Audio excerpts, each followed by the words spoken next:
Hello everyone, আশা করছি সবাই খুব ভালো আছো। আমিও খুব ভালো আছি। তো পিয়া সরকার চ্যানেলে তোমাদের সবাইকে জানো অনেক অনেক ওয়েলকাম। আর নতুন একটি ভিডিওতে জানো অনেক অনেক স্বাগত। তো আমি আর আমার দিদি বেরিয়ে পড়েছি আজকে ঘুরতে নয়, আজকে একটু কাজে বেরিয়েছি। আমার ফোনটা করছে অনেকটা প্রবলেম, তো ফোনটাই ঠিক করতে আজকে এসেছি। আর আজকে ফোনের দোকানে বললো যে অনেকটা দেরি হবে, প্রায় 1.5 ঘন্টা থেকে 1 ঘন্টা লাগবেই সময় ফোনটা ঠিক করতে। তার জন্য আমরা ভাবলাম সময়টা কোথায় কাটানো যায়। তো ফোনের শোরুমের অপোজিটেই রয়েছে একটা কাকুর দোকান। তো এই দিকে আসলে আমরা এই রাস্তার দিকে আসলে এই কাকুর দোকানে আমরা বেশিরভাগ খাওয়া দাওয়া করি। আর কাকুর দোকানের খাবারগুলো খুবই টেস্টি হয়। আর এই দেখো কাকুটা আমাদের বলতে বলতেও আমাদের খুব তাড়াতাড়ি করে আমরা দুটো রাইস অর্ডার দিয়েছিলাম, তো রাইসটাও আমাদের দিয়ে দিয়েছে। তো আমরা সেটা খাচ্ছিলাম আর ভাবছিলাম এখানেই আমরা সময়টা কাটিয়ে তারপর ফোনটা নিয়ে একবারে বাড়ি চলে যাবো, কেননা দুবার করে আসা অতটা সম্ভব না আমার বাড়ি থেকে, এটা একটু অনেকটাই দূর। আর এই যে এই কাকুর দোকানের খাবারগুলো না খুবই টেস্টি হয় আর খাবারের কোয়ালিটিও খুবই ভালো। আর এই দেখো রাইসের কোয়ালিটিটা যদি তোমরা দেখো তো দেখতেই পাচ্ছ কতটা পরিমাণও যতটা বেশি ততটা হচ্ছে এই চালটাও খুবই সুন্দর খুবই। তো আমরা খাওয়া দাওয়া সেরে ফোনটা একবারে ফাইনালি নিয়ে দুজনে গল্প করতে করতে পা মিলিয়ে হাঁটতে হাঁটতে বললাম চল বাড়ি চলে যাই। আর আমি আর আমার দিদি হচ্ছে একেবারে দুজনের সঙ্গী, ও আমাকে ছাড়া চলে না, আমি ওকে ছাড়া চলি না।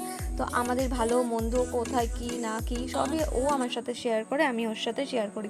তো দুজনে কথা বলতে বলতে একদম চলে আসলাম পোড়ামতলার এখানে। আর আমি একটা কাকুর কাছ থেকে প্রায় দিনই মাঝে মধ্যে মালা নেই, তো কাকুটা জিজ্ঞেস করছিল মালা নেবো না, কিন্তু আমি আজকে আঁশের খাবার খেয়ে এসেছি তাই আজ মালা টালা আর নিলাম না। আবার দুজনে হাঁটতে হাঁটতে ভাবলাম আজ টোটো করে নয়, দুজনে হাঁটতে হাঁটতে বাড়ি চলে আসবো। তো চলে আসলাম আমি বাড়ি। কি করছিস? আমি যে বাইরে ছিলাম না, বাড়িতে ছিলাম না। কি করছিস? কি করছিলি তুই এতক্ষণ একা একা একা একা কি করছিস? আমি বাড়িতে ছিলাম না, তুই কি করছিস একা একা? এর চুমু দিয়ে দে চকচক করে, চুমু দিয়ে দে। আমি নাচ দেখাতে বলিনি, তোর জন্য একটা ভালো জিনিস এনেছি জানিস। শোন না, এই চিকো, আরে নাচ দেখবে না তো। চিকু পাগলের কীর্তন তো তোমরা দেখতেই পারলে, ও সবসময় এরকমই করে। তো এই যে আমি আসার সময় আবার নিয়ে এসেছিলাম একটা ঠান্ডা বাড়িতে সবাই মিলে খাবো বলে, তো এটা আমি এখন বাড়ছিলাম। তো চলো আমি এটা খেতে থাকি। আর ভিডিওটা যদি আমার ভালো লাগে অবশ্যই লাইক কমেন্ট শেয়ার আর সাবস্ক্রাইব করবে।